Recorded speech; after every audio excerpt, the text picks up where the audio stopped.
inaan kale nin baa u soo haasawo tegey may aabaheed buu weydiistay wuxuu inantaada isii inanta miyaa wada hadashay buu odagii yidhi may dee bal inantii aan soo weydiiyo inantii buu tago wuxuu ku aabba nin bay kaa weydiistay inantii waxaa ku adkaatay inay aabaheed diidana way ku adkaatay nimaanay garanayn oo aragna inay aqbasho way ku adkaatay waxay tii aabba waa yeelayaaye saddex xaalaha yeesha ninkaas hoy la'aan ha gamco hub la'aanna ha dagaalamo hanti la'aanna ha dhargo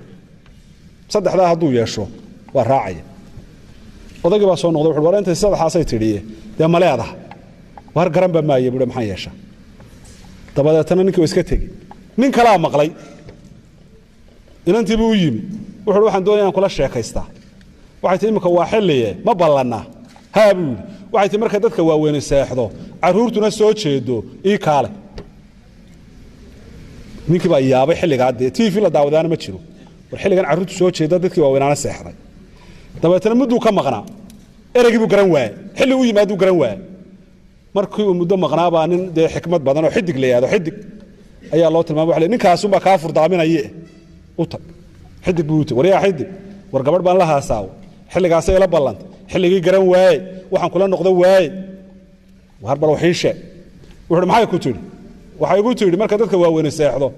carruurtuna soo jeedo waxay ku leedahay marka dayaxu dhaco xidiguhuna soo jeedaan ee cawaysinka ay tahay ii kaale halkii buu iska soo dhiga inantii buu u yimi waxay tii xaggaad muddadaa ku maqnay dadkii hore beenta ma aqoona wuxuu wixii baan garan waayey wuxuu wixii baad aad ii sheegtaan garan waayayoo aan dadka weydiinay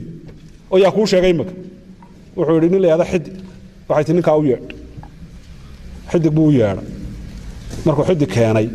ayay tii horta adigu waad mahadsantay hadda waa ninkii doonaya sheekada iyo guurka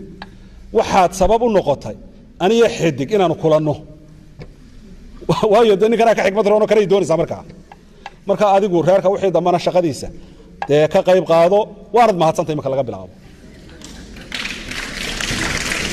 ninkii halkiiba hawada kaga baxay gabadhii xidig baa markii dambe ay sheekaysteenoo dadkii hore saas isu tijaabiyeen